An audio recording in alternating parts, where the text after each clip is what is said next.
মধুসূদন নিচের যে উপন্যাসের প্রধান চরিত্র? যোগাযোগ। কিন্তু আরম্ভের পূর্বেও আরম্ভ আছে, সন্ধ্যাবেলায় দীপ জ্বালার আগে, সকালবেলায় সলতে পাকানো। বাক্যদ্বয় কোন রচনা থেকে উদ্ধৃত? যোগাযোগ। তাসের দেশ নাটকের রচয়িতা হলেন রবীন্দ্রনাথ ঠাকুর। রবীন্দ্রনাথ ঠাকুরের কোন গ্রন্থটি নাটক? চিত্রাঙ্গদা।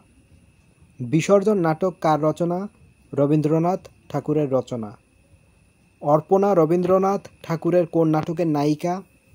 বিসর্জন। চিরকুমার সভা নাটকের রচয়িতা হলেন রবীন্দ্রনাথ ঠাকুর। রবীন্দ্রনাথ ঠাকুর রচিত কৌতুক নাটক হচ্ছে বৈকুণ্ঠের খাতা। ডাকঘর নাটকের রচয়িতা হলেন রবীন্দ্রনাথ ঠাকুর। রবীন্দ্রনাথের কোন গ্রন্থটি নাটক? রক্তকরবী।